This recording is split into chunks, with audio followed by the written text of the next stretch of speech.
Hello, everyone. Happy Easter. It's the year 2026 on Easter Sunday. And this week has made me think about the timeline of Jesus. And I have this timeline where Jesus died on a Wednesday, and other people say Thursday, and the Catholics say Friday. But then I thought to myself, it's funny we know this, but there's something called the Synoptic Problem when it comes to Jesus and when he died. Because of John, it appears, to say something different than the synoptics are. That the Pharisees at the Praetorium, when they took him to see Pilate, they didn't want to go in so they could eat the Passover. Well, Jesus had already eaten the Passover, and it was the week of unleavened bread. And I really have never looked at anyone else's work on this, but I've just been praying and studying on my own with prayer, because I couldn't do it on my own. But I believe I've solved a pretty big problem. I'm not saying I fixed the synoptic problem, the Johannine chronological problem with the synoptics, but what I'm going to share with you real quick that I still have to verify is probably what happened. An explanation for why we think the four, John mainly, disagrees with the synoptics, the other three. I don't think it's a big problem. I think it's just the way that things are termed. It may seem like different things are happening, but this is basically where we're at right now, the way I'm thinking. And please disagree with me if you want. If you could really come up with something that conflicts, something that I'm saying that conflicts with something else, let me know. But what we have here in the synoptics is, it's very clear that on the day of unleavened bread, when the Passover was being sacrificed, and all three, they basically say that. They came to Jesus and said, hey, where do you want to have the Passover? Okay. Now, in a regular week, there are some laws that say, Jewish laws that say you can't work, like the first 2 days and the last days or something like that. This is where it's going to get real technical in my research after this, because I don't think I'd ever be able to answer it 100% or prove it 100%. But what's happening here is that you have the regular week of unleavened bread. You have the lambs being sacrificed. And Jesus did have a Passover meal, just like it says. Everything's correct, according to what it says. The Bible is correct. But I believe, at this point, that the introduction of the high day Sabbath causes some loopholes, if you will. What I'm referring to is that the fact that you have a day right after this, when the lambs are being slaughtered, then you have the first day of unleavened bread, which is supposed to be at nightfall, right after the lambs are slaughtered, because that sentence doesn't really make a lot of sense the way it is together, unless they're referring to what follows it, that actual Passover meal. But since there is a high day Sabbath being introduced, which isn't always normal, doesn't always happen, it's something special because they went by a lunar calendar. Basically, we have a Gregorian and they had a Julian earlier, but it was different back then. So it's kind of like having, a holiday and then having a special Sabbath, and that's exactly what it is, on top of each other. And this creates what I have to research, but some interesting I would say legalistic bylaws, where, it's kind of like you have to circumcise a child on the Sabbath. And Jesus, and this happened a lot in the New Testament, but Jesus would say, well, it's a Sabbath and you can't heal someone, Yet he would say, you guys are hypocrites. But it's funny how you can circumcise someone on the Sabbath, but you're not supposed to. It's something like that, okay? That's kind of the idea behind it. Because even in the Synoptic Gospels, it does say, today's the preparation day. So what's happening here is it's still on a Tuesday when they come to him and say, where do you want to have the Passover meal? So they're slaughtering the lambs. But the fact that it's a high day on Thursday, Sabbath, it makes that first day of unleavened bread another preparation day for the Sabbath.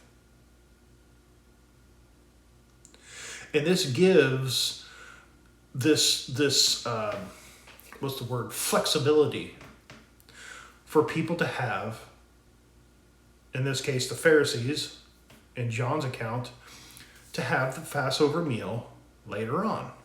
It could be within the first day, or the right at the end of the day of that preparation day. They may even be able to push it over into the new day, which would be Thursday, would actually be the Sabbath. Because we know that even on the Sabbath, you're restricted from all kinds of things. I think even going to the bathroom in some communities. You're not even supposed to go to the bathroom. And there are back-to-back Sabbaths. So that's 48 hours without taking a piss or taking a poop. But then in town or another place, they're not doing that. But according to what the New Testament is saying, is, from my perspective, it's telling us that this high day Sabbath created some sort of legal loophole, if you will, flexibility into when people wanted to eat the Passover. And the Pharisees, decided, hey, let's eat it either right at the end of the day on the first day of unleavened bread, or the beginning of the Thursday, the actual Sabbath day, right when the sun goes down to start the new day. Either or, it doesn't matter. But this is how both things can happen at the same time. And for me, I kind of like it because it still gives, think about this, it still gives the flexibility of sacrificing lambs into the preparation day for Passover, and it may even be able to be carried over into the first day of unleavened bread, since it's a preparation day because the high Sabbath falls on that Thursday. Maybe. It's very technical. I don't think I'd ever be able to prove it because everyone's got a million different ideas, but I think that's what the New Testament writers are telling us. That this high day Sabbath created some sort of special circumstance where these things could happen. So you could have Jesus in handcuffs at the Praetorium being judged, having already eaten the Passover, and still have another group of people not yet eaten the Passover because of this special high day Sabbath. And even in the Gospels it says the preparation day. So they acknowledge that as well. Even though before they said the first day of unleavened bread where the Passover is being sacrificed. So all these are true statements, and they can all fit into each other. And therefore harmonizing all four Gospels. They're just different aspects of different things. Maybe John didn't touch on it for whatever reason. I don't even want to begin to try to figure out what was going on there, but it seems like John does hit on points not mentioned in the Synoptics. If that makes sense. I mean, he kind of details things that weren't already mentioned, and therefore has created this confusion. But I don't think it's confusing at all if you look at it that way, if that's actually true. And I believe something like that is what's happening here. It has nothing to do with the calendar. I just talked about our modern calendars, but I'm talking about the calendars back then. It's not like they did it on, the hillbillies did it on one day and the city folk did it on the other day. I don't think that's happening at all. and John's writing it somewhere else, probably in Turkey or Greece, 40, 50 years later.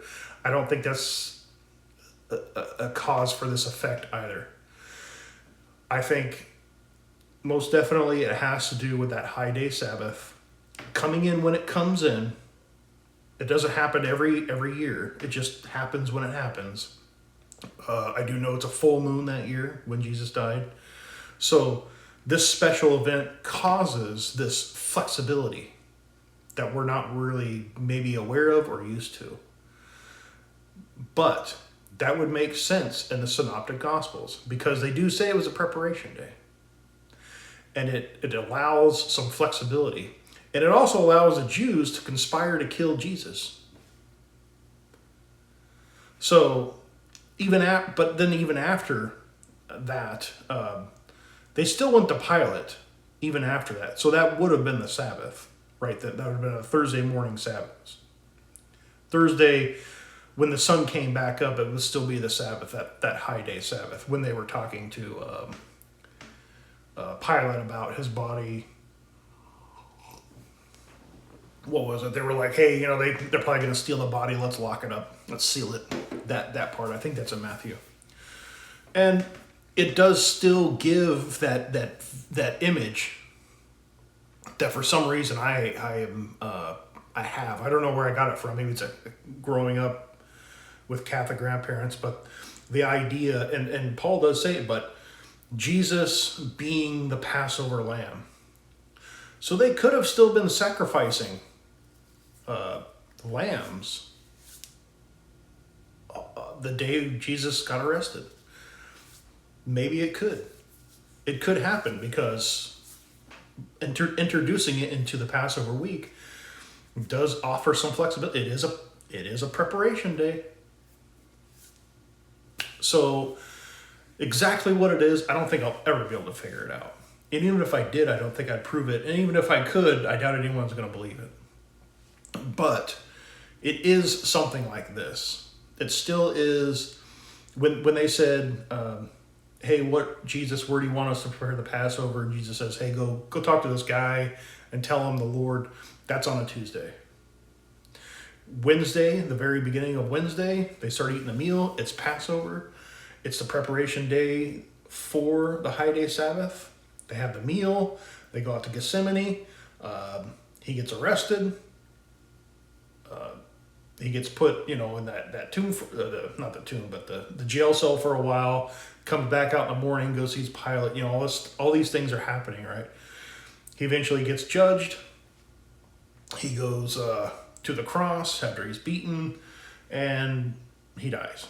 What was it? The 6th hour. That would have been. So from noon to 3. And then he went into the tomb when Joseph of Arimathea came.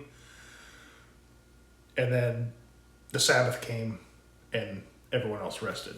So he was in the tomb Thursday, Friday, Saturday.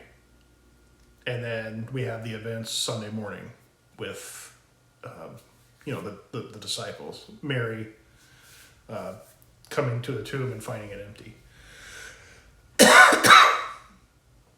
And I think that's how it works, because if you take all 4 and you line up and you work backwards like I've done before, it clearly has the same sequence.